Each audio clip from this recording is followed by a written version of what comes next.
নমস্কার শ্রোতা বন্ধুরা, স্বাগত জানাই আপনাদের গল্পের আসরে। বাংলা সাহিত্যের গল্পের হীরকখনি থেকে তুলে আনা কিছু মণিমাণিক্যের সম্ভার নিয়ে তৈরি আমাদের গল্পের আসর। আপনারা এতদিন আমাদের কণ্ঠস্বর শুনে এসেছেন বিভিন্ন গল্পের মাধ্যমে, কিন্তু আজ সামনে আসতে বাধ্য হচ্ছি কারণ ইউটিউবের কিছু নতুন পলিসির জন্য। অত কথা নিয়ে আপনাদের কাজ নেই। যদি আমাদের এই ইন্ট্রো জায়গাটা বোরিং লাগে তাহলে স্বাচ্ছন্দ্যে কিন্তু স্কিপ করতে পারেন আসল গল্প শোনার জন্য। আর পুরো গল্পটাই কিন্তু আপনাদের হেডফোনে শোনার অনুরোধ রইল। আপনারা পুরো গল্পটা শুনে কমেন্ট করে বলে যান কেমন লাগলো। তাহলে তাড়াতাড়ি কমেন্ট বক্সের বাক্সে হাই বাটনটা চাপুন আর লাইক করে শুনতে শুরু করুন আমাদের আজকের নিবেদন, শুধুমাত্র গল্পের আসরে।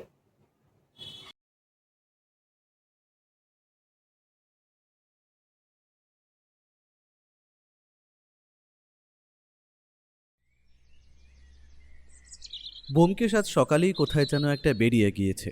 সে মাঝে মাঝেই এমন বেরিয়ে পড়ে। আসলে আমিও নিজের কাজ নিয়ে এখন ব্যস্ত হয়ে পড়েছি, তাই সে কখন আসে কখন যায় তার কোনো কিছুই আমার পক্ষে দেখা সম্ভব হয় না। সকালে যখন পুঁটিরাম চা দিয়ে গেল, জিজ্ঞেস করলাম, ব্যোমকেশ কোথায় রে? পুঁটিরাম কাপটা নামিয়ে রেখে কপালে ভাঁজ ফেলে বলল, দাদা বাবু তো সেই ভোরেই বেরিয়েছেন বাবু, এই একখানা মোটে বিস্কুট মুখে দিয়ে। যাওয়ার সময় বললেন আজ নাকি ওনার ভিড়তে অনেক রাত হবে। বৌদিমণি, আমি অতবার করে ডাকলাম জল খাবারের জন্যে, কিন্তু দাদা বাবু যেন কানে নিলেন না। ওনার চোখে মুখে এক অদ্ভুত অস্থিরতা ছিল বাবু। আমি আর কথা বাড়ালাম না। জানি ব্যোমকেশ যখন কোনো রহস্যের সন্ধানে বেরোয় তখন আহার নিদ্রা সব ওর মাথা থেকে উবে যায়। ব্যোমকেশের এই হঠাৎ হঠাৎ বেরিয়ে যাওয়া আমাদের বাড়িতে নতুন কিছু নয়। পুঁটিরামও অভ্যস্ত হয়ে গেছে। কাপটা তুলে নিয়েও যখন দরজার দিকে পা বাড়ালো, আমার পরবর্তী বইটা নিয়ে আমি তখন বেশ ভেবে চলেছি। বইটার লেখা যেমন বইটা খুব তাড়াতাড়ি বাজারে আসতে চলেছে, তাই কাজ দ্রুত গতিতে যেমন আমায় শেষ করতে হচ্ছে, তেমন অন্য কিছুর প্রতি মন কিংবা সময় কোনো কিছুই দিতে পারছি না। এমন অবস্থায় আজ দুপুরে ব্যালকনির কাছে দাঁড়িয়ে রয়েছি। এমন সময় ব্যোমকেশ ব্যালকনিতে আমার পাশে এসে দাঁড়িয়ে বলল, কি ব্যাপার অজিত, তোমার বইটা কত দূর? তোমার উপন্যাসের অপরাধীরা কি জেলের ঘানি টানতে শুরু করলো, নাকি তারা এখনো লেখকের কলমেই বন্দী হয়ে আছে? খুব বেশি বাকি নেই, আশা করছি আর দিন দুয়েক বুঝতে পারলেই হয়ে যাবে। তারপর পোস্ট বাকি সমস্ত কাজ পাবলিশাররা করে নেবে, সমস্যা নেই তাতে কোনো। প্রকাশকের কড়া নির্দেশ আছে ব্যোমকেশ, তাই এক নাগাড়ে কলম চালিয়ে যেতে হচ্ছে। মাথা তোলার তো সময় পাচ্ছি না বাবু, কাল রাত থেকে এক নাগাড়ে হাত চলছে আমার। তাড়াতাড়ি কাজটা শেষ করো। তোমায় আমার একটা কাজ করতে হবে। আমার এই নতুন কেসটায় তোমার মতো একজন তীক্ষ্ণ পর্যবেক্ষকের সাহায্য আমার চাই চাই। তবে তার জন্য তোমার কাজ শেষ করে নিতে হবে, বুঝলে? অপরাধী বড় ধূর্ত অজিত, একা সবটা সামলানো কঠিন হয়ে পড়ছে। তাই বলছি, চটপট লেখাটা শেষ করো। কাজ শেষ করে নাও, তারপর না হয় তোমায় সবটা জানাবো। আমি ব্যোমকেশের কথা একটু অবাক হয়ে বললাম, বাবা, কি ব্যাপার? শিক্ষক আজ ছাত্রের কাছ থেকে সাহায্য চাইছে? কি হয়েছে বলো তো? কোনো সমস্যা, কোনো নতুন কেস নাকি? সকাল থেকে তোমার এই ছোটাছুটির কারণ কি কোনো বড় মাছ ধরা পড়া নাকি? নিশ্চয়ই কোনো কঠিন কেস পেয়েছো, যার জ্বর সহজে খুলছে না, তাই না? হ্যাঁ, নতুন একটা কেস হাতে এসেছে আজ সকালেই। সেই কারণেই একবার বেরিয়ে পড়তে হয়েছিল।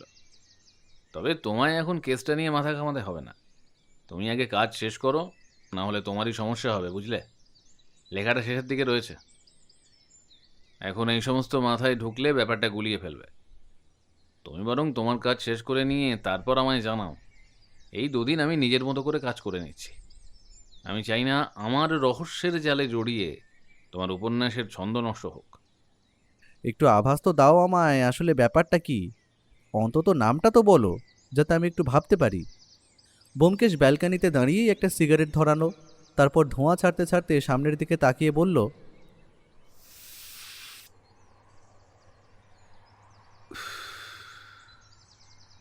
এতক্ষণ হয়েছে, তবে খুনটা কে করেছে সে বিষয়ে কিন্তু কোনো সূত্র এখনো পাওয়া যাচ্ছে না। তবে যেদিন খুন হয়েছে তার দুদিন আগে থেকে ওই বাড়ির আশেপাশে কালো চাদর গায়ে দেওয়া একজনকে দেখা গিয়েছিল কয়েকবার, কিন্তু খুন হওয়ার পরে তাকে আর দেখা যায়নি। পুলিশ অনুমান করছে ওই কালো চাদর ঢাকা দেওয়া লোকটার সাথে খুনের কিছু একটা সম্পর্ক নিশ্চয়ই আছে। প্রতিবেশীদের জিজ্ঞেস করতে তারা বলল লোকটা রাতের দিকে আসতো, কয়েকবার টহল দিত, তারপর যেন বাতাসের মতো মিলিয়ে যেত। ওই কুচকুচে কালো চাদরটাই এখন আমাদের একমাত্র দৃশ্যমান সূত্র। তাই নাকি? এখন কি হয়েছে আর কতদিন হলো? কালো চাদর, ব্যাপারটা তো বেশ রহস্যময় শোনাচ্ছে গো। কেউ কি ওকে চিনতে পেরেছে? ওর মুখ কি কেউ দেখেনি? ব্যোমকেশ কিছু একটা বলতে যাবে, ঠিক তার আগেই ব্যালকনির দিকে বৌঠানকে আসতে দেখা গেল। ব্যোমকেশ তাড়াতাড়ি হাতের সিগারেটটা হাতের মুঠোর মধ্যে খুব কায়দা করে ধরে ফেলল, কিন্তু সমস্যা হলো ধোঁয়া তো চারপাশে এখনও উড়ছে। বৌঠান হাওয়ায় গন্ধ শুঁকতে শুঁকতে আমাদের সামনে এসে দাঁড়ালো, তারপরে বলল, আবার আবার তুমি সিগারেট খাচ্ছ? তোমায় না বলেছি সিগারেট খাবে না, ওটা ভালো নয়। তুমি কেন আমার কথা শোনো না বলো তো? অজিত ঠাকুরপো, তুমিও কি ওকে বারণ করতে পারো না? বৌঠানের দৃষ্টির সামনে ব্যোমকেশ তখন ধরা পড়া অপরাধীর মতো কাঁচুমাচু মুখ করে দাঁড়িয়ে আছে। আমি পাশ থেকে আমতা আমতা করে কিছু একটা বলতে যাচ্ছিলাম, কিন্তু বৌঠানের ভ্রু কুঁচকানো দেখে শব্দগুলো গলার ভেতরেই আটকে গেল। আরে না না, আমি তো জাস্ট অজিতের সাথে ওর নতুন বইয়ের ব্যাপারে কথা বলছিলাম। তুমি অকারণে রাগ করছো। আমি তো জাস্ট অজিতের উপন্যাসের বিষয়ে কথা বলছিলাম। সত্যের অন্বেষণ করো ঠিকই, কিন্তু সত্য লুকানোর ব্যাপারে আমার চোখে ফাঁকি দেওয়া কিন্তু অত সহজ নয়। ধোয়ার গন্ধে বারান্দায় টেকা যাচ্ছে না, আর তুমি বলছো অকারণে?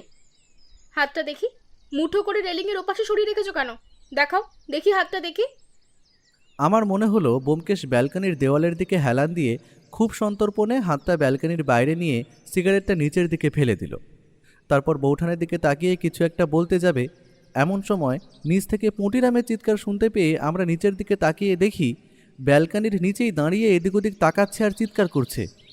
ও বাবা গো, পুড়ে গেল গো! ও দাদা বাবু, ও বৌদিমণি, এই আকাশ থেকে আগুন পড়লো নাকি? এই হাতটা যে সেঁকা খেয়ে গেল গো! আরে, এ কে ফেললো এই সিগারেটের টুকরো? এ হাতটা যে ফোসকা পড়ে গেল! এরপরেই ব্যাপারটা যে কি হয়েছিল তা তো আর বলার অপেক্ষা রাখে না। বৌঠান একবার কড়া চোখে ব্যোমকেশের দিকে তাকিয়ে সরাসরি নিচের দিকে চলে গিয়েছিল। আমরাও গেছিলাম, গিয়ে দেখলাম ব্যোমকেশের ফেলে দেওয়া সিগারেটটা একেবারে সোজা গিয়ে পড়েছে পুঁটিরামের ডান হাতের উপরে। খুব একটা ক্ষতি হয়নি, তবে সামান্যই করেছে। তবে পুঁটিরাম আসলে একটু বেশি ভয় পেয়ে গেছে। সে যাই হোক, পুঁটিরামকে কোনোভাবে শান্ত করা হলো। বৌঠান দুবার কড়া চোখে ব্যোমকেশের দিকে তাকালেও মুখে কিছুই বলল না। আমি আর ব্যোমকেশ তখন ব্যোমকেশের ঘরে এসে বসলাম। তারপরে বললাম, তা পুঁটিরামের হাতের জ্বালা তো মিটলো, এবার আসল ঘটনাটা বলো। তোমার সেই কালো চাদরের রহস্যটা কি? কালো চাদরের রহস্যটাই তো এখনো উদ্ঘাটন করা যায়নি অজিত। খুনি কোনো অপার্থিব ছায়া নয় অজিত, সে রক্ত মাংসের মানুষ, যে আমাদের আশেপাশেই অলিতে গলিতে কোথাও লুকিয়ে আছে। কিন্তু কে সে? আমি সেটাই খোঁজার চেষ্টা করছি। কেন হয়েছে তার কোনো মোটিভ স্পষ্ট নয়। তাছাড়া রাতের বেলা বাড়িতে বাকি লোকেরা থাকলেও তারা কিন্তু কেউ কিছুই বুঝতে পারেনি। সকালবেলা বাড়ির সামনের বাগানে মৃতদেহ পড়ে থাকতে দেখা গেছে, অথচ দেখে মনে হয় মৃত্যুটা হয়েছে সন্ধ্যের একটু পরে। ও হ্যাঁ, মৃত্যু হয়েছে আজ দিন তিনেক হয়েছে। কেসটা আমার হাতে এসেছে, তবে তুমি তো জানোই অজিত, আমি একা একা কোনো কেস তদন্ত করি না। তুমি দুদিনের মধ্যে কাজ ছেড়ে নাও, তারপর দুজনে মিলে একসাথে কাজে লেগে পড়ব, ঠিক আছে? এই কালো চাদরের আড়ালে যে বিভৎস মুখটা লুকিয়ে আছে সেটা আমাদের একসাথেই টেনে বের করতে হবে। ব্যোমকেশের এসব কথা শুনে একটু ভালোই লাগলো। ব্যোমকেশ আমায় ছাড়া কোনো কেসে তদন্ত করে না, এ কথা ডাহা মিথ্যে। কেসের প্রয়োজনে সে একা একা অনেক সময় আমায় না জানিয়েও বেরিয়ে পড়ে। আর ব্যোমকেশের মুখ থেকে কথা বার করা যে অসাধ্য তা কি আর বলতে হয়?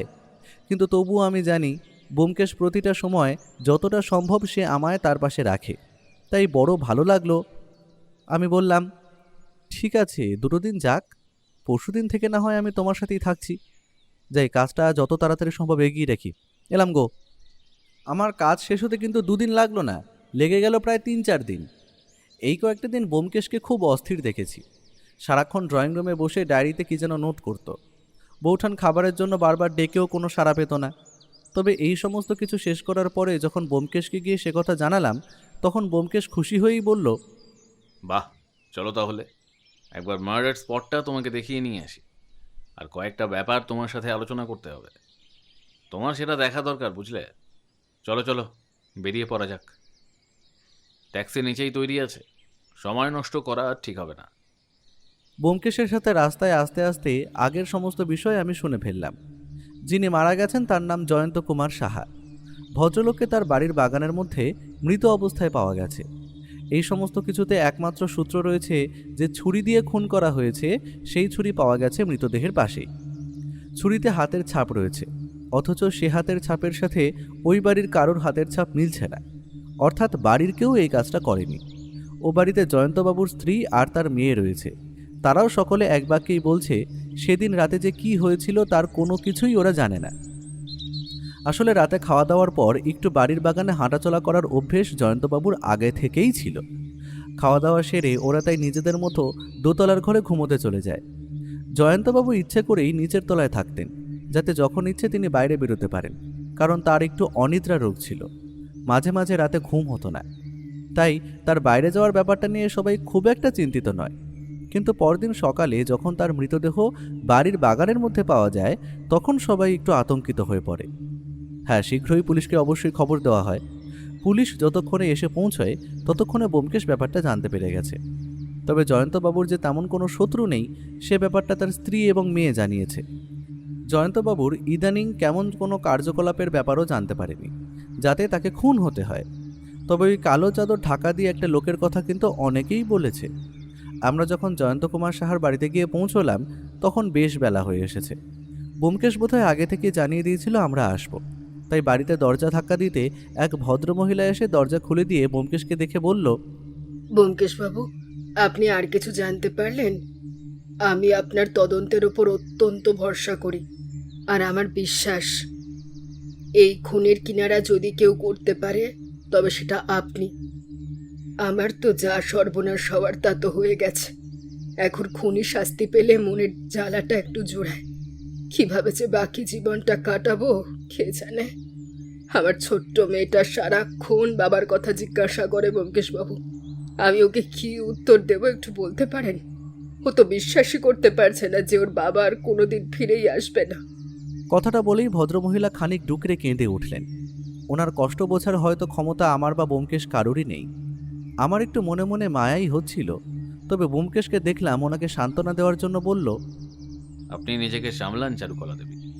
এই মুহূর্তে আপনার শক্ত হওয়াটা অত্যন্ত প্রয়োজন। আপনি এখন অতীতের কথা ভাববেন না। আর সত্য কখনো চাপা থাকে না। আমি তদন্ত চালিয়ে যাচ্ছি আমার নিজের মতো করে। তবে এখনও তেমন কিছু জানা যায়নি, তবে খোঁজখবর চলছে। আর সেই কালো চাদর গায়ে দেওয়া লোকটার খোঁজ চালানোর চেষ্টা করা হচ্ছে। চিন্তা করবেন না, কিছু না কিছু একটা বেরিয়ে আসবে। এখন আমরা কয়েকটা ব্যাপারে কথা বলতে এসেছি, আশা করি তাতে আপনাদের কোনো অসুবিধা হবে না। একই কথা বলছেন আপনি? আমার অসুবিধা হবে কেন? আমিও তো চাই আমার স্বামীকে যে খুন করেছে সে শাস্তি পাক, আর আপনারা তো সে কাজটাই করছেন। আসুন আসুন, আসলে মেয়ের পড়াশোনাটা বন্ধ রাখতে পারছি না। এই স্কুলে পাঠিয়ে দিয়ে সবে বাড়ি ফিরলাম।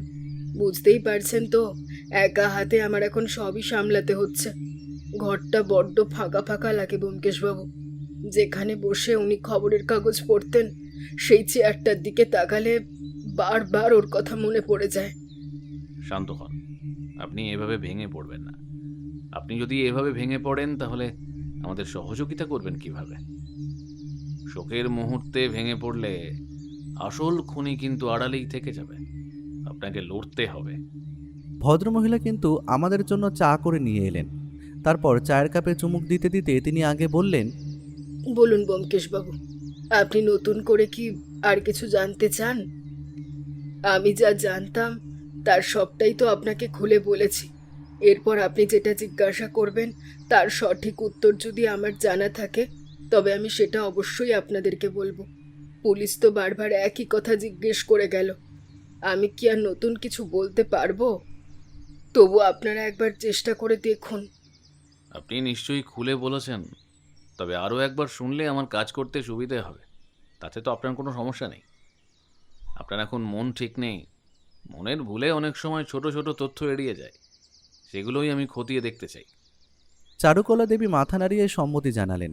তারপরে বললেন, দেখুন ব্যোমকেশবাবু, আমার স্বামীর কোনো শত্রু আছে কিনা সেই ব্যাপারে কিন্তু আমি এখনো কিছুই বলতে পারবো না।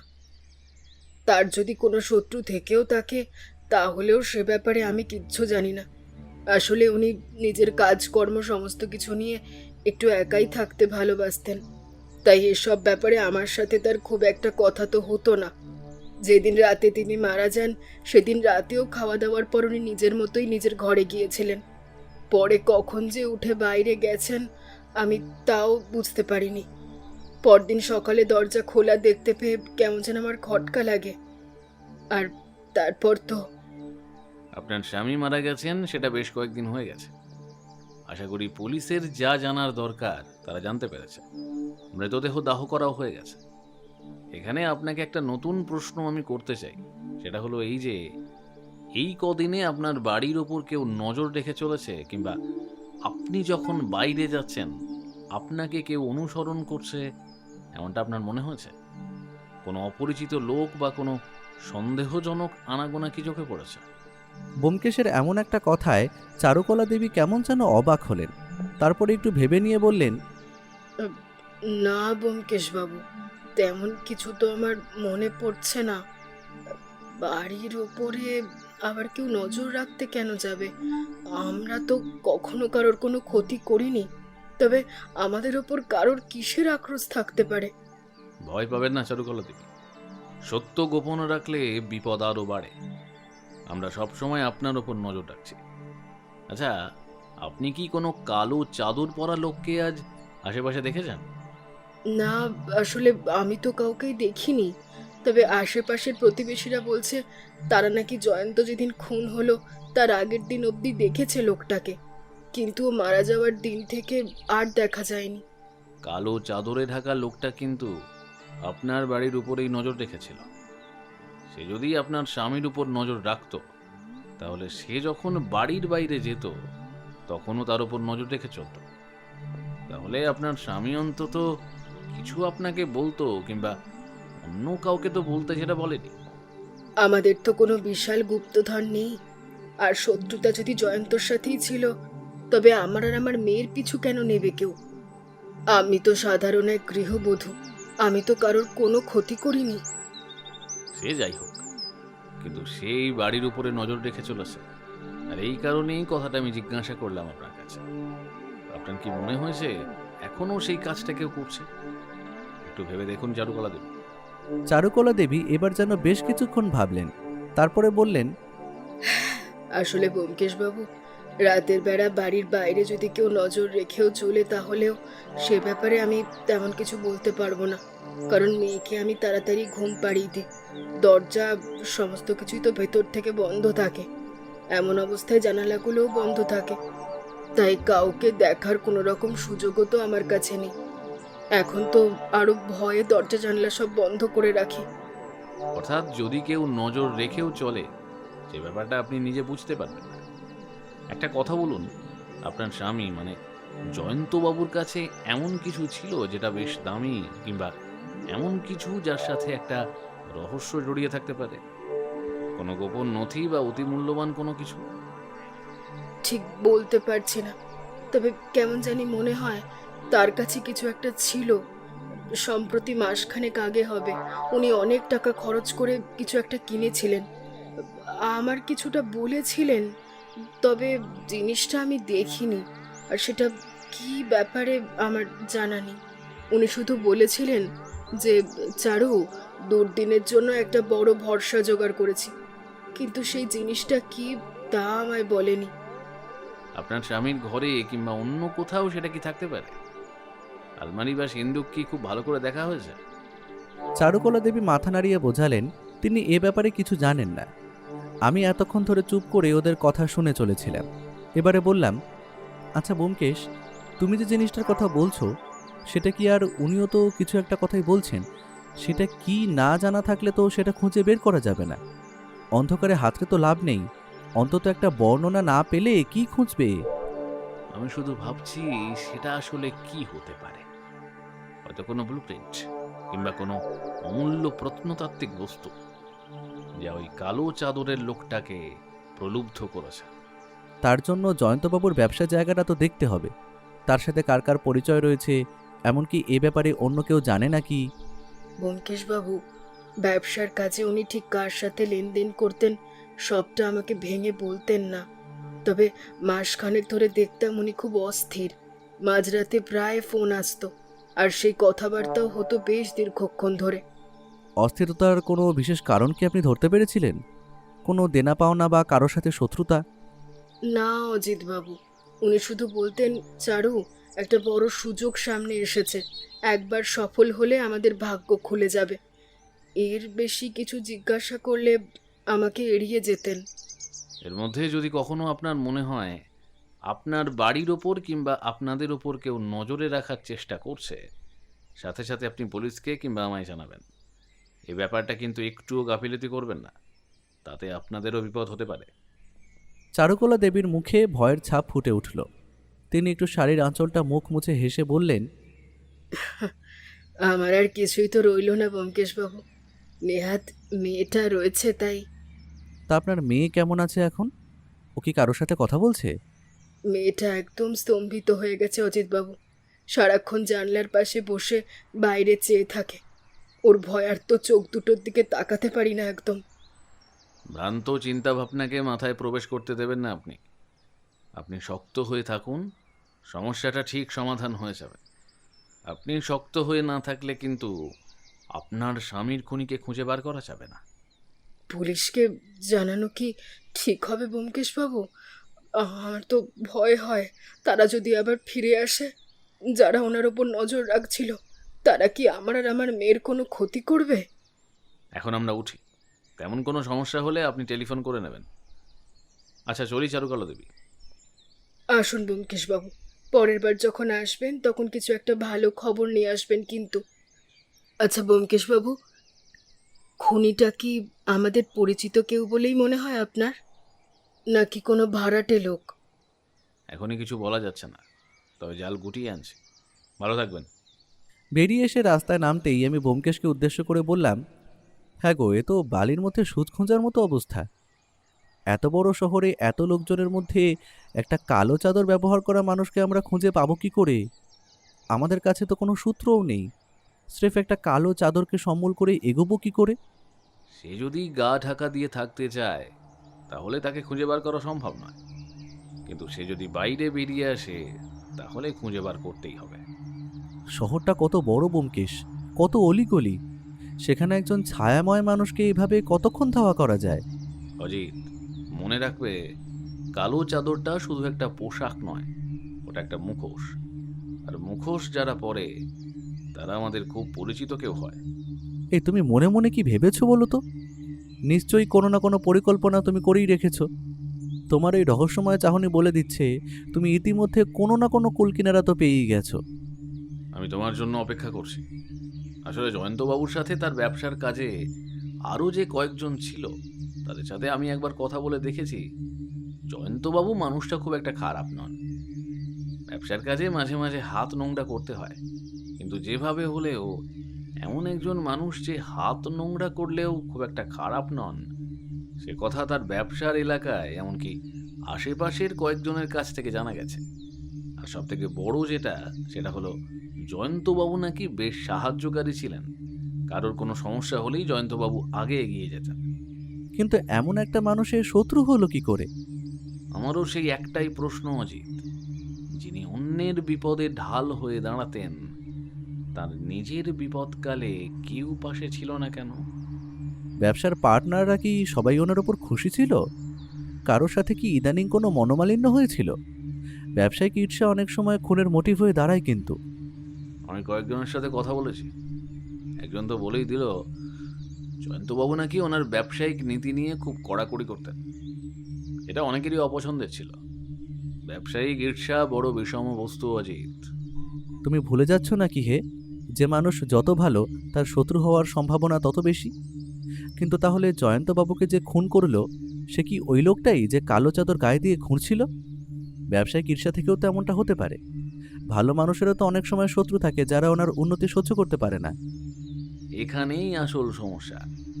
আমি এখনো নিশ্চিতভাবে বলতে পারছি না যে দুজন লোক একই নাকি, কিন্তু ঘটনার পর থেকে কিন্তু এই ছেলেটিকে আর দেখা যায়নি যে কালো চাদর মুড়ি দিয়ে আসতো। অবশ্য তাকে ছেলে না বলে ভদ্রলোক বলাটা বেশি ঠিক হবে। তাকে জয়ন্তর বাবুর্চি মাত্র একবারই দেখেছিলেন। সে এমন কোথাও থাকে যেখান থেকে ঘরের ভেতরটা ভালোভাবে দেখা যায়। বাবুর্চি তো তাকে একবারই দেখেছিল, তার এই বিবরণ কি একদম নির্ভুল? জয়ন্তবাবু কি আগে থেকে লোকটার গতিবিধি টের পেয়েছিলেন? বাবুর্চি ছেলেটা বলছিল লোকটা নাকি জানলার বাইরে দাঁড়িয়ে বারবার ঘরের ভেতরে উঁকি মারত। তার মানে সে শুধু বাড়ির ওপর নয়, জয়ন্তবাবুর দৈনন্দিন রুটিনের ওপরও কড়া নজর রাখছিল। তাহলে তাকে খুঁজে পাওয়ার জন্য কোনো সূত্র কি আমাদের হাতে আছে? ব্যোমকেশ মাথা নাড়ালো, তারপরে বলল, সেই কারণেই জয়ন্তবাবু স্ত্রীকে সাবধান থাকতে বলার পাশাপাশি তাকে নজরে রাখতে বললাম। আবার যদি সেই কালো চাদর মুড়ি দেওয়া লোকটাকে দেখা যায়, তাহলে বুঝে নিতে হবে আসল সমস্যা এখনো শেষ হয়ে যায়নি। কিন্তু বাড়ির বাগানের ভেতরে ঢুকে খুন করার মতো সাহস একজন অচেনা মানুষের হবে কি করে? শত্রু যে অচেনা সেটা ভাবলে কি করে? শত্রু তো চেনাও হতে পারে, তাই না? আমার মনে হয় বরং আমাদের অন্য একটা কাজ করলে ভালো হয়। জয়ন্তবাবুর বাড়ির সামনে পুলিশের পাহারা বসানোর কথা বলছো তো? কিন্তু এতে শত্রু আরো সাবধান হয়ে যাবে। তুমি যতই সাদা পোশাকের পুলিশ বসাও না কেন, অন্তত চারুকলা দেবী তো ব্যাপারটা সম্পর্কে জানতে পেরে যাচ্ছেন, তাই না? পুলিশের উপস্থিতি মানেই অপরাধীকে সতর্ক করে দেওয়া। আমি চাই অপরাধী নিজেকে নিরাপদ ভেবে কোনো একটা ভুল করুক। আমি অবাক হয়ে ব্যোমকেশের দিকে তাকিয়ে বললাম, সে কি, তুমি চারুকলা দেবীকে সন্দেহ করছো নাকি এই ব্যাপারে? একজন শোকাতুর স্ত্রী কিভাবে নিজের স্বামীকে মারতে যাবে? এ তুমি কি বলছো ব্যোমকেশ? ওনার তো কোনো যুক্তিসঙ্গত মোটিভ আমি দেখছি না। ব্যোমকেশের মুখে একটা রহস্যময় হাসি দেখা গেল। সেভাবেই সে বলে উঠল, যাকে দেখে যতটা সহজ বলে মনে হবে, সে আসলে ততটা সহজ নাও হতে পারে, বুঝলে অজিত? দেখো, চারুকলা দেবীর কাছে কিন্তু সবকিছুই ছিল, সুযোগ ছিল, সময় ছিল। আমাদের শুধু তার একটা মোটিভ খুঁজে বার করতে হবে। জয়ন্তবাবুর সম্পত্তি খুব একটা কম নয়, সেক্ষেত্রে কোনো কিছু হতে পারে, কিংবা তাদের দুজনের মধ্যে কোনো ঝামেলার ক্ষেত্রেও হতে পারে। আর এমনটা তো হতেই পারে যে কালো চাদর মুড়িয়ে দেওয়া লোকটার ব্যাপারটা পুরোটাই ধাপ্পা। সে কথা তো আমাদের চারুকলা দেবী নিজেই বলেছেন। আর আশেপাশে অনেক লোক এমন থাকে যাকে একটু সন্দেহজনক বলে মনে হয়। তেমনি আশেপাশে দু একজনকে তিনিও হয়তো সে কথাটা বলেছেন, আর তাই তারা একই কথায় সম্মতি জানিয়েছে। চারুকলা দেবীকে দেখে তুমি অন্তত এটা বুঝতে পেরেছো কিনা জানি না যে তিনি নেহাত অতি সাধারণ কোনো ঘরোয়া নারীর মতো নন। তার মাথায় বুদ্ধি যেমন আছে, তেমন পরিস্থিতি তিনি ভালোই সামাল দিতে পারেন। তাই তাকে সন্দেহের তালিকা থেকে বাইরে রাখতে পারছি না। আর মোটিভ? আমরা ততক্ষণে বাড়ির কাছাকাছি চলে এসেছিলাম। বাড়ির ভেতরে ঢুকতে ঢুকতে ব্যোমকেশ বলল, সেটাই তো খুঁজতে হবে অজিত, সেটাই তো খুঁজতে হবে। মোটিভ একটা না একটা আছে, সেটা চারুকলা দেবীর হোক কিংবা অন্য কারো। ব্যোমকেশ কথাটা বলে নিজের মনে ভাবতে ভাবতে সিঁড়ি দিয়ে ওপরের দিকে উঠে গেল। আমি থমকে দাঁড়িয়ে ভাবলাম, ব্যোমকেশ অন্য কার কথা বলছে আবার? তাহলে কি এই কেসে আর অন্য কেউ জড়িয়ে রয়েছে? কিন্তু আমায় তো তেমন কিছু বলেনি। ব্যোমকেশের এই রহস্যময়তা আমায় ভাবিয়ে তুলল। ও কি তবে এমন কিছু দেখেছে যা আমার চোখ এড়িয়ে গেছে? পরদিন সকালে উঠে দেখলাম ব্যোমকেশ বাড়িতে নেই। কুটিরামকে জিজ্ঞেস করতে বলল, দাদা বাবু তো সেই ভোরে বেরিয়েছেন বাবু। আজ বৌদিমণি কিন্তু খুব রেগে আছেন ওনার এই নাওয়া খাওয়া সারা ছুটোছুটি দেখে। আপনি একটু বুঝিয়ে বলুন না দাদা বাবুকে। আমি মুখ ধুয়ে ব্যালকনিতে দাঁড়িয়েছি, এমন সময় দেখতে পেলাম ব্যোমকেশ গেট থেকে বাড়ির ভেতরে ঢুকছে। আমি গলা তুলে বললাম, সকাল সকাল কোথায় বেরিয়েছিলে আবার? উঠে পড়েছ? সকাল সকাল একটু বেরোতে হলো আসলে। দাঁড়াও, উপরে এসে বলছি। ব্যোমকেশের বসার ঘরে আমি আর ব্যোমকেশ বসলাম। ব্যোমকেশ চুপ করে বসে রয়েছে দেখে আমি বললাম, কি ব্যাপার, চুপ করে বসে রয়েছো যে? কিছুই তো বলছো না, কোথায় গিয়েছিল? তোমার এই হঠাৎ হঠাৎ উধাও হয়ে যাওয়ার বিষয়টা কিন্তু আমার একদমই ভালো লাগে না। কুটিরাম চায়ের ট্রে নিয়ে রুমে ঢুকলো। একটা টেলিফোন আসবে, সেটার জন্যই অপেক্ষা করছি। সেটা না আসা পর্যন্ত তোমায় কোনো কিছু বলাটা ঠিক হবে না। আসলে এই কেসে একটা অনুমান আমি করতে চলেছি, তবে তার জন্য টেলিফোন আসাটা খুব প্রয়োজন।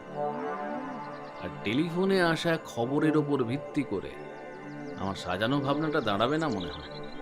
ব্যোমকেশ যে চুপ করে টেলিফোনের জন্যই অপেক্ষা করছে সেটা বুঝতে পারছিলাম, তবে এই কেসে আবার কোনো নতুন মোড় বাইরে বেরিয়ে এলো সেটাই বুঝতে পারছিলাম না।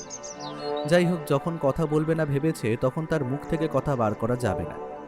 আমি অপেক্ষা করে চলেছি, কিন্তু বেশিক্ষণ অপেক্ষা করতে হলো না। একটু পরেই টেলিফোনটা বেজে উঠল।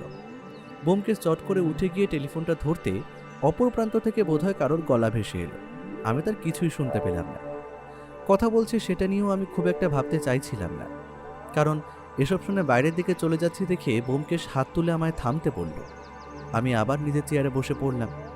ব্যোমকেশ টেলিফোনে কথা শেষ করে আমার সামনে এসে বসল, তারপরে বলল, দাসবাবুকে কয়েকটা ব্যাপারে খবর নিতে বলেছিলাম। দাসবাবু তার মধ্যে 2টো খবর দিতে পেরেছে, বাকিগুলো এখনো জোগাড় করার চেষ্টা চলছে। আচ্ছা, তুমি বলো তো, তোমার কি মনে হয় এই জয়ন্তবাবুকে কে খুন করবে? যে কেউ হতে পারে। তার ব্যবসায়ী লাইনের কোনো লোক হতে পারে, কোনো কারণে তাদের মধ্যে বিভেদ হওয়ায় খুনটা করেছে। অথবা এমনটা হতে পারে রাতের বেলা চোর এসেছিল, হয়তো চোর বুঝতেই পারেনি জয়ন্তবাবু বাগানে রয়েছে, তার সাথে ধাক্কাধাক্কিতে চোর খুনটা করে বসে। আর তার চেয়ে বেশি হতে পারে কোনো ব্যক্তিগত শত্রুতা, এমন কেউ রয়েছে যার কথা আমরা এখনো জানতে পারিনি। ব্যবসায়িক ক্ষেত্রে জয়ন্তবাবুর শত্রু যাদের মনে করা যেতে পারে, তাদের মধ্যে একজন রয়েছে শহরের বাইরে, আর অন্যজন শহরে থাকলেও তার সাথে কথা বলে কিন্তু সন্দেহজনক কোনো কিছুই জানা যায়নি। অপরাধী যদি অলক্ষ্যে থাকে সে ব্যাপারটা আলাদা, কিন্তু জয়ন্তবাবুর বাড়ি থেকে কিছুই চুরি যায়নি। এমনকি মৃত অবস্থায় তার পকেটে একটা দামি পেন এবং বেশ কিছু টাকা জামার পকেটে ছিল, সেগুলো একই রকম ছিল। তাই চোর যে এসেছিল সেটা ধারণা করা যায় না। একমাত্র ব্যক্তিগত কোনো শত্রুর ব্যাপারটা উড়িয়ে দেওয়া যাচ্ছে না। কেউ হয়তো জানতো রাতের বেলা। তুমি জয়ন্তবাবুর স্ত্রীকে সন্দেহের কথা বলেছিলে না, সে ব্যাপারটা কি হলো? তার বিরুদ্ধে কি কোনো প্রমাণ পাওয়া গেছে? চারুকলা দেবীর প্রতিটি পদক্ষেপ কি তুমি নজর রাখছো? কালো চাদর মুড়ি দেওয়া লোকটাকে আবার দেখা গেছে জয়ন্তবাবুর বাড়ির বাইরে ঘুরঘুর করতে, কিন্তু লোকটা কেন ঘুরঘুর করছে সেটা কিন্তু বোঝা যাচ্ছে না। লোকটাকে ধরে জেরা করলেই তো হয়, সবকিছুই সুরসুর করে বলবে তখন। সেটা সম্ভব নয় অজিত। কোনো প্রমাণ ছাড়া আমরা কাউকে এভাবে তুলে নিয়ে গিয়ে জেরা করতে পারি না।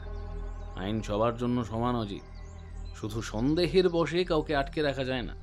কিন্তু ওই লোকটার সাথে কেসের যে কোনো একটা সম্পর্ক আছে সেটা তো বোঝাই যাচ্ছে। তাহলে তুমি একে ছেড়ে দিচ্ছ কি করে? ওকে ছাড়লে তো আসল রহস্য কোনোদিনই উদ্ঘাটিত হবে না। ছেড়ে দিচ্ছি না, নজরে রাখা হচ্ছে। তেমন কিছু দেখলে তারপরেই তাকে গ্রেফতার করা যাবে। তবে লোকটা কিন্তু কিছুই করছে না। বড় একটা অদ্ভুত লাগছে এই বিষয়টা। ব্যোমকেশের কথায় আমি যেন একটু অবাক হলাম। ব্যোমকেশ কথাটা যেভাবে বলেছে তাতে মনে হলো লোকটা সত্যিই কোনো অদ্ভুত কাজ করেছে। তাই বললাম, কি কাজ করেছে বলো তো? সে কি পাঁচিল টপকে বাগানে ঢোকার চেষ্টা করছিল? বাড়িতে ঢোকার চেষ্টা করছিল নাকি? তেমন কিছু না। আমি যখন পুলিশের লোককে বাড়ির ওপর নজর রাখার জন্য রেখে এসেছিলাম, তাদের মধ্যে 2জন লোকটাকে দেখেছে। লোকটার গোটা শরীরটা কালো চাদরে ঢাকা, শুধু মুখটা দেখা সম্ভব। তবে তার পরনে একটা ধুতিটা বেশ ময়লা ধরনের। আর এই সমস্ত কিছুর মধ্যে লোকটা কিন্তু বাড়ির সামনের দিকে আসছে না। সে বারবার বাড়ির পেছনের দিকে যাওয়ার চেষ্টা করছে এবং পেছনের দিকে গিয়ে বাড়ির পাঁচিলের দিকে অদ্ভুতভাবে তাকিয়ে দাঁড়িয়ে আছে। তারপর নিজের মনেই যেন কিছু কথাবার্তা বলছে। পাহারাদার 2জনের মনে হয়েছে লোকটা আসলে পাগল। লোকটা নিশ্চয়ই মানসিকভাবে ক্ষতিগ্রস্ত, তাই সে এমন করে। এমনকি চারুকলা দেবী নিজেও স্বীকার করেছেন, কাল রাতে লোকটাকে তিনি যখনই দেখেছেন তখনই লোকটাকে অদ্ভুত বলে মনে হয়েছে তার মাথায় কোনো ছিট আছে। লোকটা কিন্তু কখনোই বাড়ির ভেতরে ঢোকার চেষ্টা করেনি। কিন্তু ওই লোকটার সাথে তাহলে জয়ন্তবাবুর খুনের কোনো সম্পর্ক নেই? লোকটা যখন বাড়িতে ঢুকেই না, তাহলে সেদিন রাতে বাড়িতে ঢুকে খুন করবে কেন? পাগল লোকের কি খুনের ক্ষমতা থাকতে পারে? সেটাই তো বুঝতে পারছি না অজিত, আসলে ব্যাপারটা কি হচ্ছে। দেখো, চারুকলা দেবী খুন করে থাকতে পারেন, কিন্তু তার মোটিভের অভাব। টাকা পয়সা বা অন্য কিছু হলে সেটাও মানা যায়, কিন্তু তার একটি মেয়ে রয়েছে। তাছাড়া জয়ন্তবাবুর সাথে তার সম্পর্ক খুব একটা খারাপও নয়। ওই বাড়িতে অন্য কোনো কাজের লোক বা চাকর বা অন্য কেউ নেই যারা এই কাজ করে থাকতে পারে। বাড়ির আশেপাশে যে লোকটাকে দেখা গেছে সে একটু পাগল, মানসিকভাবে অসুস্থ। সে এমন কাজ করবে কি করে? তাহলে এখানে থেকে যায় বাইরের কেউ, এমন কেউ যে জয়ন্তবাবুর পরিচিত আর যে সেদিন রাতে ওই বাড়ির মধ্যে এসেছিল। নিশ্চয়ই এমন কেউ ছিল যার উপর জয়ন্তবাবুর অগাধ বিশ্বাস ছিল। আরও কিছু কথাবার্তার মধ্যে বৌঠান চা নিয়ে এলো। আমরা চা খেতে খেতে কেসের ব্যাপারে বেশিক্ষণ আলোচনা করতে পারলাম না, কারণ আমার একটু বেরোনোর প্রয়োজন ছিল। তা বেরিয়ে আমি যখন বাড়ি ফিরলাম তখন দুপুর পেরিয়ে গেছে। বাড়িতে এসেই শুনলাম ব্যোমকেশ কোথায় যেন বেরিয়ে পড়েছে। মনে মনে ভাবলাম আবার কোথায় গেল? এই তো নিজেই বলছিল কেসটা এখনও কিছুই বোঝা যাচ্ছে না। তাহলে? বৌঠান কড়া গলায় জিজ্ঞেস করলো, ব্যোমকেশের কি দুপুরের খাবারের প্রতি দয়া মায়া বলে কিছু নেই ঠাকুরপো? আমি শুধু ম্লান হাসলাম। আমি দুপুরে খাওয়া দাওয়া সেরে নিজের ঘরে গিয়ে অপেক্ষা করতে করতে একসময় ঘুমিয়ে পড়লাম। ঘুম যখন ভাঙল তখন প্রায় বিকেল গড়িয়ে সন্ধে হতে চলেছে। উঠে গিয়ে ব্যোমকেশের ঘরের সামনে যেতেই দেখতে পেলাম ব্যোমকেশের হাতে সিগারেট জ্বলছে। গোটা ঘর ধোঁয়ায় ভরে রয়েছে, আর ব্যোমকেশের সামনে খাতা। সে মাঝে মাঝে কিছু একটা লিখছিল, আর তার সাথে মাঝে মাঝে মাথা তুলে চোখ বন্ধ করে কিছু একটা ভাবার চেষ্টা করছিল। আমি দরজার এই পাশে দাঁড়িয়েছিলাম, তাই সে আমায় দেখে নিয়ে এক পা ঘরের ভেতরে রাখতে ব্যোমকেশ আমার দিকে তাকিয়ে বলল, ভেতরে চলে এসো অজিত, একটা নতুন খবর পাওয়া গেছে। মনে হয় কেসটা এবার সমাধান করা যাবে, বুঝলে? ব্যোমকেশের কথায় আমি একটু উৎসাহিত হয়ে ভেতরে ঢুকতে ঢুকতেই বললাম, কি হয়েছে বলো তো? অপরাধীকে ধরতে পেরে গেছো? না অজিত, তবে সেই যে কালো চাদর গায়ে দেয়া লোকটার কথা বলেছিলাম মনে আছে? সেই লোকটাকে কাল রাতে মৃত অবস্থায় পাওয়া গেছে জয়ন্তবাবুর বাড়ির পেছনের দিকে একটা ফাঁকা জায়গায়। তবে তার শরীরে আঘাতের চিহ্ন বলতে একমাত্র মাথায় কেউ ভারী কিছু দিয়ে আঘাত করেছে, আর সেই কারণেই সে মারা গেছে। কিন্তু এবার প্রশ্ন হলো, তার মানে তৃতীয় কেউ রয়েছে যে এই সমস্ত কাজগুলো করছে। কেসটা এবার আরো জট পাকিয়ে গেল অজিত। সাক্ষীটি খুন হয়ে যাওয়ার মানে খুনি খুবই সজাগ। হঠাৎ করে একটা সম্ভাবনা আমার মাথায় ঝিলিক দিয়ে উঠল। তাই বললাম, প্রথম থেকে আমরা ভাবছিলাম ওই কালো চাদর মুড়ি দেওয়া লোকটাই জয়ন্তবাবুকে খুন করেছে, কিন্তু এখন সে নিজেই খুন হয়ে গেছে। তাহলে তো আমার মনে হয় না জয়ন্তবাবুর খুনের সাথে তার কোনো সম্পর্ক রয়েছে, কারণ তার সঙ্গে যদি খুনের কোনো সম্পর্ক থাকতো তাহলে সেই ছুরিটা সে খুন করার পরে নিয়ে চলে আসতো, সেটা সেখানে ফেলে আসবে কেন? আর ছুরিতে থাকা হাতের ছাপ আর এই পাগল লোকটার হাতের আঙুলের ছাপ মিলিয়ে দেখলেই তো বোঝা যাবে আসল খুনি নিশ্চয়ই আড়ালে থেকে সব চাল চালছে ব্যোমকেশ। ওই কাজটাই আগে করা হয়েছে অজিত। ওটা করে জানা গেছে ছুরিতে এই লোকটির হাতের ছাপ ছিল না। অবশ্য সেটা আমি আন্দাজ করেছিলাম, কিন্তু এই লোকটাকে কে মারলো আর কেনই বা মারলো? আমার মনে হয় এই লোকটা জয়ন্তবাবুর খুন হওয়া দেখেছিল, কিংবা লোকটা এমন কিছু জানতো যা নিয়ে অপরাধীর ভয় ছিল, আর সেই কারণে তাকে খুন করে চিরদিনের মতো মুখ বন্ধ করে দেওয়া হয়েছে। অপরাধী নিশ্চয়ই জানতো যে এই পাগলটি যে কোনো সময় বিপদ ডেকে আনতে পারে। তাহলে অপরাধী এখন আর নতুন করে কিছু করবে না। জয়ন্তবাবুর খুন হয়ে গেছে, এই লোকটিও আপাতত শেষ। অপরাধী এখন নিশ্চিন্ত থাকবে। কিন্তু তাহলে অপরাধীকে ধরতে যে সমস্যা হয়ে যাবে। আমাদের এখন খুব সাবধানে পা ফেলতে হবে অজিত। অপরাধী যখন নিশ্চিন্ত হয় তখনই সে ভুল করে বসে। তোমার সন্দেহের তালিকায় এই মুহূর্তে কে কে আছে বলো তো? আমি ব্যোমকেশের দিকে তাকিয়ে দেখলাম ও জানলার বাইরের দিকে এক দৃষ্টে চেয়ে আছে। ওর চোখে এক অদ্ভুত খেলে যাওয়া বিদ্যুতের চমক দেখতে পাচ্ছিলাম। সন্দেহের তালিকায় এখন অনেকেই আছে। জয়ন্তবাবুর ব্যবসার সাথে জড়িয়ে রাখা কয়েকজন এবং তার শত্রু। আর কেন জানি না, জয়ন্তবাবুর স্ত্রীকে আমি সন্দেহের তালিকা থেকে বাদ দিতে পারছি না। তিনি কিছু তো একটা জানেন, এমন কিছু একটা যেটা এই কেসটাকে অন্যদিকে ঘুরিয়ে দিতে পারে। আর ওই খুনের মৃতদের পাশে ছুরি ফেলে রেখে যাওয়ার ব্যাপারটা, এই জিনিসটা তখনই হয় যখন খুনটা হয় আচমকা, পূর্ব পরিকল্পনা মতো হয় না। হঠাৎ রাগের মাথায় কেউ ছুরি চালিয়েছে আর সেই অপরাধ বোধ বা আতঙ্ক ঢাকতেই এই নাটক। তাহলে এখন আমরা কি হাত গুটিয়ে বসে থাকব? খুনি যদি আবার হামলা করে? বোমকেশ সিগারেটটা একটা পাত্রে চেপে দিতে দিতে বলল, এখন আর কিছুই নয়, এখন একটু অপেক্ষা করতে হবে। দাসবাবুকে দু একটা ব্যাপারে খোঁজ নেওয়ার কথা বলা হয়েছে। তিনি ব্যাপারগুলোর ব্যাপারে জানতে পারলে কেস সহজ হয়ে যাবে। মৃতের মাথায় ভারী কিছু দিয়ে আঘাত করা হয়েছে, সেটা লোহার কিছু হতে পারে। আর এক্ষেত্রে কিন্তু আশেপাশে সেটা পাওয়া যায়নি। তার মানে এক্ষেত্রে খুনি অন্য কেউ। কয়েকটা খটকা অজিত, কয়েকটা খটকা আমায় কেসটা থেকে সরিয়ে দেওয়ার চেষ্টা করছে, কিন্তু খটকাগুলোর সমাধান করতে পারলেই কেসটা আমার হাতের মুঠোয় চলে আসবে। যেমন ধরো ওই কালো চাদরওয়ালা পাগলটা, ওর উপস্থিতি কি নিছকই কাকতালীয়? বোমকেশের কেসটা সমাধান করতে লেগেছিল আরও 2 দিন। এই 2 দিনের মধ্যে বোমকেশকে আমি সবসময় ব্যস্ত দেখেছি। এই টেলিফোনে দাসবাবু কিংবা অন্য কারোর সাথে কথা বলছে, আবার এই কাজ করার ফাঁকে বেরিয়ে পড়ছে। কখন বাড়ি ফিরছে, কখন খাচ্ছে, কখন ঘুমোচ্ছে, তার কোনো কিছুই বোঝা সম্ভব নয়। মুটিরাম 2বার খাবার নিয়ে এসে ফিরে গেল। বোমকেশ ঘরে নেই। বৌঠান দরজার চৌকাঠে দাঁড়িয়ে গজগজ করছিল। বোমকেশ ফিরে আসার পর এই নিয়ে এই দুপুরে বৌঠানের সাথে বেশ কথা কাটাকাটি হয়েই গেল। তোমায় কতবার বলেছি, হাতে কেস থাকুক যাই থাকুক, স্নান খাওয়াটা অন্তত সময় মতো সেরে নাও। সেই তো তুমি বিছানায় শুয়েও জেগে থাকবে সেটা আমি জানি, তাই স্নান খাওয়াটা তো সময় মতো করে নিতে পারো। না হলে একবার বিছানায় পড়লে তখন তোমায় কে দেখতে আসবে? দেখেছো ঠাকুরপো, মানুষটা কালকে রাত থেকে এক ফোঁটা জলও মুখে দেয়নি। এইভাবে কি তদন্ত চলে? এখন এসব নিয়ে ভাবার সময় নেই গো। এখন এই কেসটার সমাধান করতে হবে। কেসটা এমন একটা পর্যায়ে এসে দাঁড়িয়েছে, তুমি ভাবতেও পারছো না। একটু বোঝার চেষ্টা করো। দুজনের প্রাণ গেছে, আরেকজন নিরপরাধ হয়তো ফাঁসতে চলেছে। আমি আর ভেবে কি করব বলো? সব কিছুর জন্য তো পুলিশ আছে, আইন আছে। সব সময় তোমাকে নিয়ে তো টানাটানি কেন হয় বলো তো বাপু? পুটিরাম 2বার ভাত নিয়ে ফিরে গেল, তুমি নাকি তখন ফাইলে নাড়াচাড়া করছিলে। এইভাবে যদি চলতে থাকে না, আমি কিন্তু বাপের বাড়ি চলে যাবো, এই বলে দিলাম। আহা, রাগ করছো কেন? আমি তোমায় কথা দিচ্ছি, কেসটার সমাধান হয়ে গেলে আমরা নিশ্চয়ই কোথাও একটা বেড়াতে যাব, ঠিক আছে? এবার রাগ কমেছে একটু, আশা করছি। 2 দিনের মধ্যেই কেসটার সমাধান হয়ে যাবে। তুমি বুঝতে পারছো না, দুটো খুন হয়ে গেছে। একটু সময় দাও, আমি কথা দিচ্ছি সব মিটিয়ে দেব। একটু ধৈর্য ধরো গো।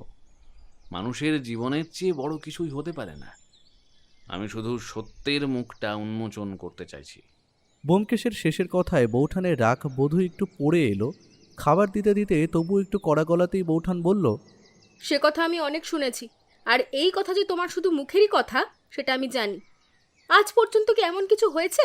তুমি নিজেই বলো না। আচ্ছা, এখানে তো ঠাকুরপো রয়েছে, ঠাকুরপো বলুক। বলো তো ঠাকুরপো, ও কি কোনোদিন নিজের কথা রেখেছে?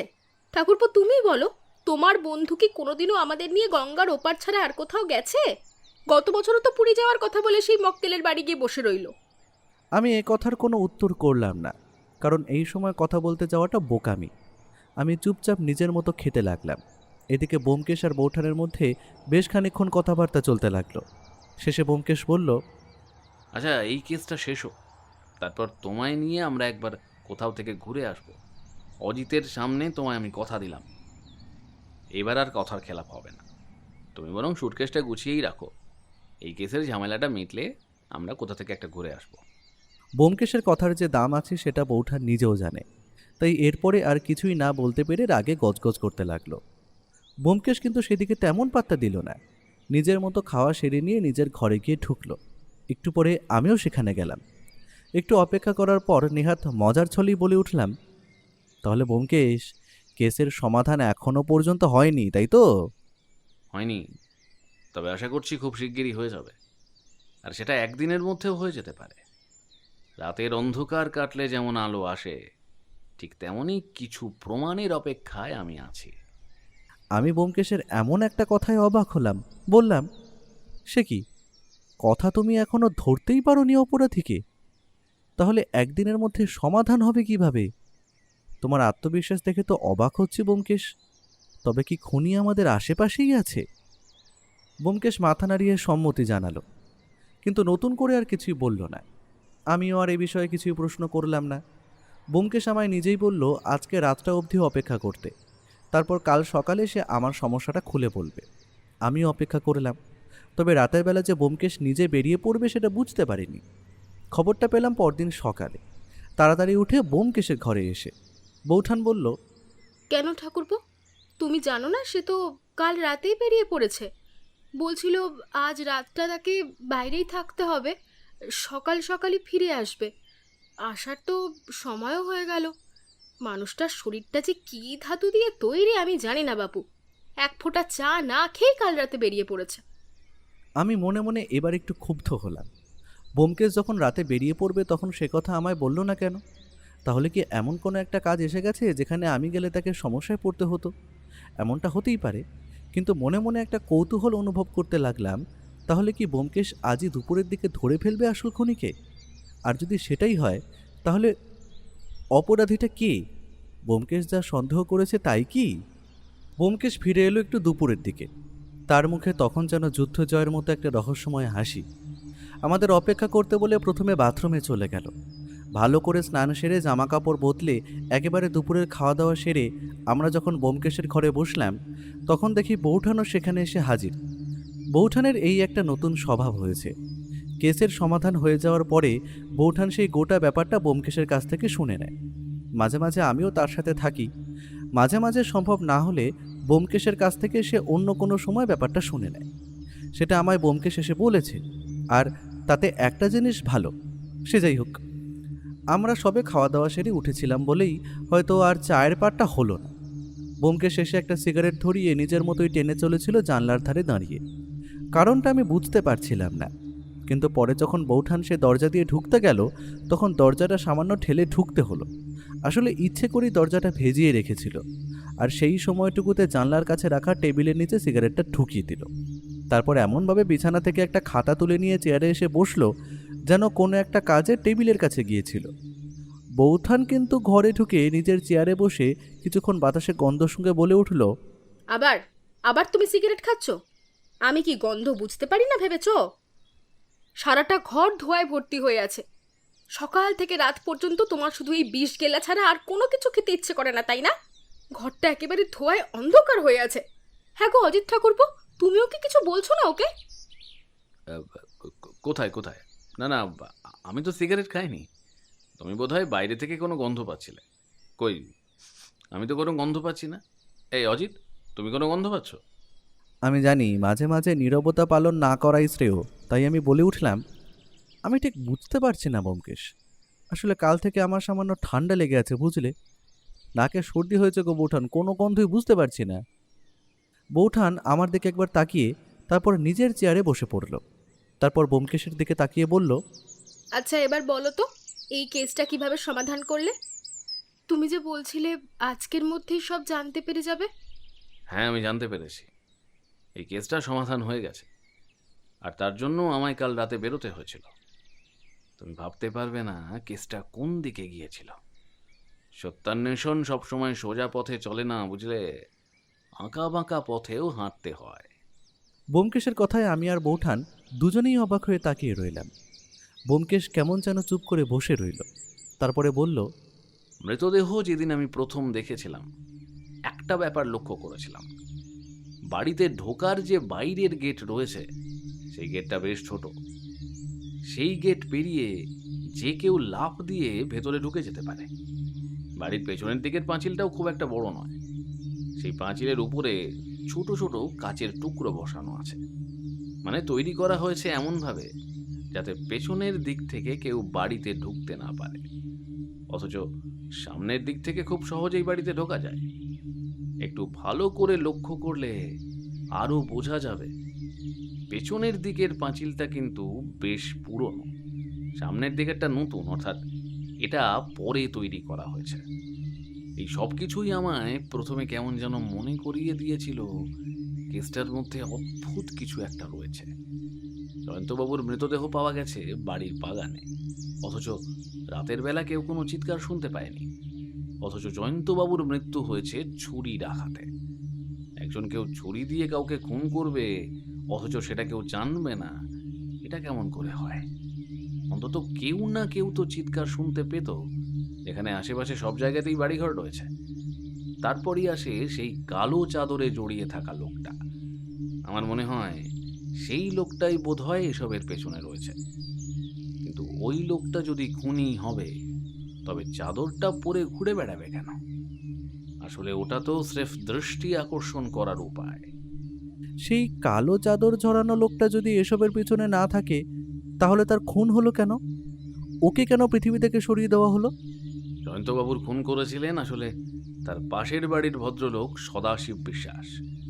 জয়ন্তবাবুর ব্যবসায়িক ক্ষেত্রে তার শত্রু যারা থাকতে পারে, তাদের সবার সাথে কথা বলে আমি জানতে পেরেছিলাম জয়ন্তবাবু নতুন কোনো একটা ব্যবসা শুরু করতে চলেছেন। আর সেই খোঁজ নিতে গিয়েই জানা যায় সদাশিব বাবুর সাথে তার নতুন ব্যবসা শুরু হয়েছিল। তবে আগেই বলেছি, ব্যবসায় জয়ন্তবাবু খারাপ পথ অবলম্বন করার মতো মানুষ ছিলেন না, কিন্তু সদাশিব বাবু ছিলেন। তাই সেই ব্যবসা শুরু হয়েছিল আজ থেকে প্রায় বছর খানেক আগে। তবে তার ব্যাপারে খুব বেশি কেউ জানতেন না। সদাশিববাবু যখন ব্যবসায় অসৎ পথ অবলম্বন করতে শুরু করেন, তখন থেকেই জয়ন্তবাবু তার কাছ থেকে আস্তে আস্তে সরে আসেন। আসলে রাতের বেলা জয়ন্তবাবু যখন বাড়ি থেকে বাগানের মধ্যে বের হতো, তখন আসলে কিন্তু তিনি শুধু হেঁটে বেড়াতেন না। মনে আছে, তার পকেটে একটা পেন থাকতো। মৃতদেহের কাছ থেকে আমরা শুধু পেন নয়, কাগজও পেয়েছি। সেই কাগজে কিছু হিসেবপত্র ছিল। আসলে স্বদেশী বাবুর ব্যবসার সাথে জয়ন্তবাবুর সরাসরি যোগ না থাকলেও তার টাকা সেই ব্যবসায়ী ছিল। তাই রাতের বেলা সবার অগোচরে তারা ব্যবসা নিয়ে কথাবার্তা বলতেন। আমার মনে হয় সেদিন তার ব্যবসা নিয়ে কোনো সমস্যা হয়েছিল। সদাশিববাবুর ব্যবসার খোঁজ নিয়ে জানতে পারা গেছে যে সেই ব্যবসাতে অনেকটা লোকসান হয়েছে, আর পুলিশ একটা কেস হওয়ারও সম্ভাবনা রয়েছে। সেটা হলে তো সদাশিববাবুর সাথে জয়ন্তবাবুরও ভয় রয়েছে। তাই বোধহয় সেদিন এগুলো নিয়ে তাদের কথা কাটাকাটি হয়, আর সদাশিববাবু রাগের মাথায় হঠাৎ করে খুন করে বসে। যেহেতু রাগের মাথায় খুন করেছেন, তাই আর তিনি ওখান থেকে পালানোর কিংবা ছুরিটা নিয়ে যাওয়ার কথা ভাবেননি। এইসব ক্ষেত্রে হঠাৎ করে রাগের মাথায় খুন করে বসলে মানুষ সামান্য সময়ের জন্য হতভম্ব হয়ে যায়। তার হতভম্ব ভাব কেটে যাওয়ার পরেই তিনি তার বাড়িতে চলে যান। সদাশিববাবু ভেবেছিলেন অন্ধকার রাতে ওনাকে কেউ দেখতে পায়নি, আর চিৎকার শুনতে না পাওয়ার একটা কারণ হলো জয়ন্তবাবুর মুখ হয়তো সদাশিববাবু চেপে ধরে ছুরিটা বসিয়ে দিয়েছিলেন। বেশি সময় লাগেনি। ব্যোমকেশ এক নাগারে এতটা বলে থামতেই বৌঠান বলে উঠল, কিন্তু তাহলে ওই কালো চাদর জড়ানো লোকটাকে কে খুন করলো? সে তো নিছকই একজন সাধারণ মানুষ ছিল ব্যোমকেশ। ও কেন প্রাণ হারালো? আসল সমস্যাটা ওখানেই হয়েছিল। যদি সদাশিববাবু সেটা না করতেন, তাহলে হয়তো আমার এই কেসটা সমাধান করতে করতে আরও খানিকটা সময় লেগে যেত। কিন্তু যে সময় সেই কালো চাদরে ঢাকা লোকটা হঠাৎ করে মারা যায়, আমার মনে হয় সেই লোকটা আসলেই পাগল ছিল। কিন্তু খুন করার সময় কোনোভাবে ওই লোকটাকে দেখেছিল সদাশিববাবু। ওই পাগল যে কোনোদিন জয়ন্তর বাড়িতে ঢোকেনি, কিন্তু হ্যাঁ, সে কথা ঠিক, তার আশেপাশেই ঘুরে বেড়াতো।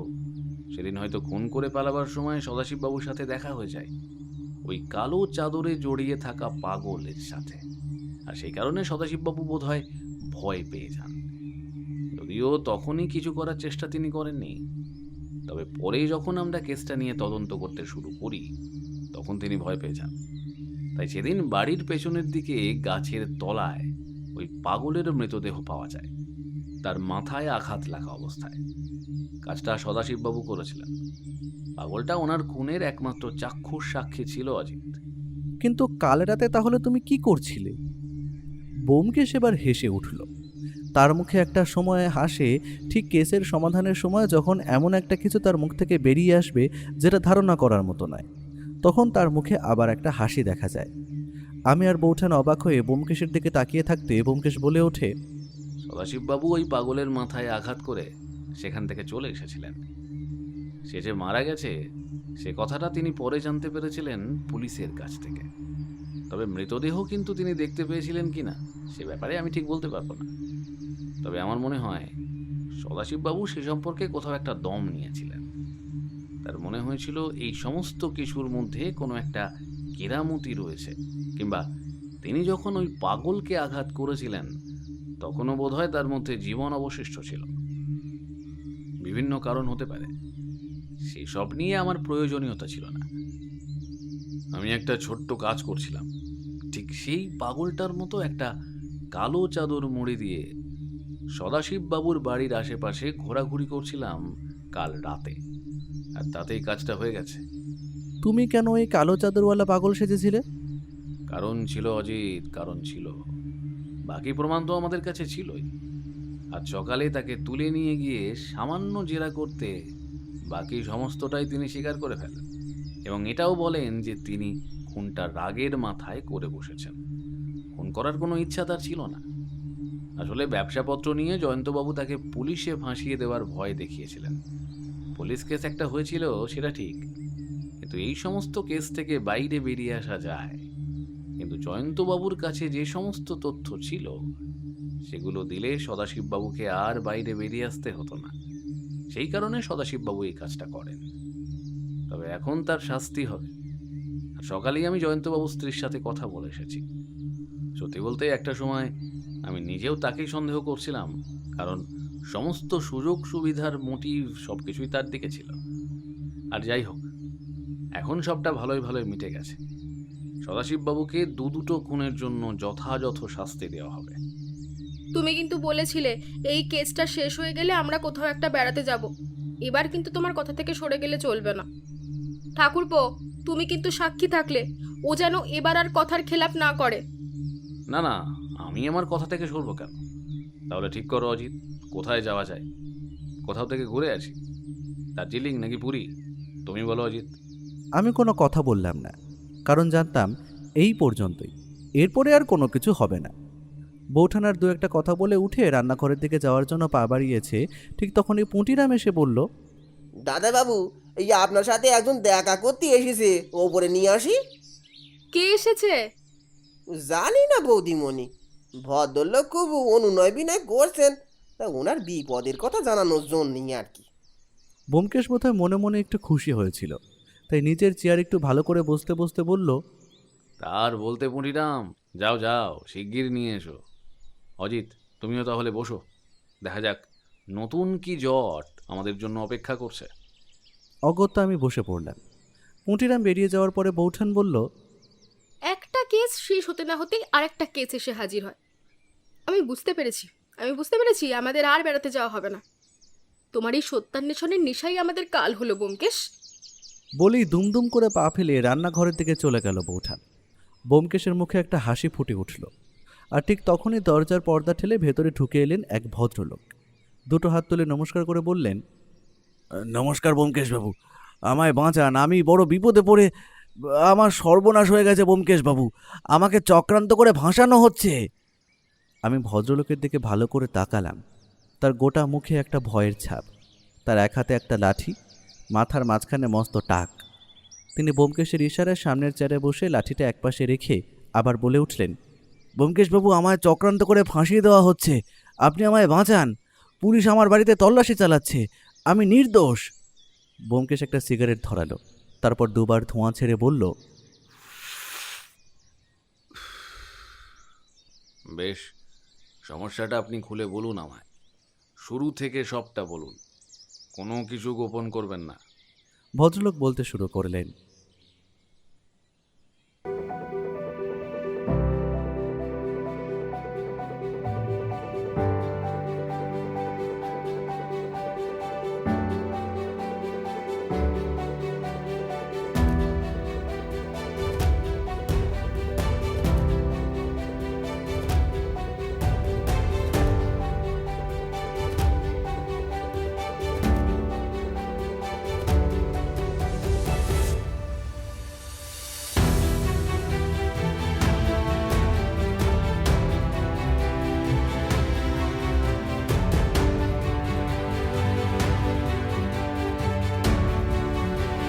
আজকের মতো আমাদের গল্পের আসর এখানেই শেষ হলো। গল্পটা কেমন লাগলো শুনে, এবং এইরকম গল্প আরো শুনতে চাইলে কিন্তু কমেন্ট করতে হবে। এর ফলে আমরা আরো তাড়াতাড়ি এইরকম অনেক গল্প আনবো, কথা দিচ্ছি। গল্পটা আশা করি খুব ভালো লেগেছে, আর খুব বেশি ভালো লাগলে আমাদের গল্পের আসরকে সাবস্ক্রাইব করতে ভুলবেন না। না, জোরাজুরি নেই, যদি ভালো লাগে তবেই। তাহলে সবাই খুব ভালোবাসা নেবেন আর অনেক ভালো থাকবেন। নমস্কার।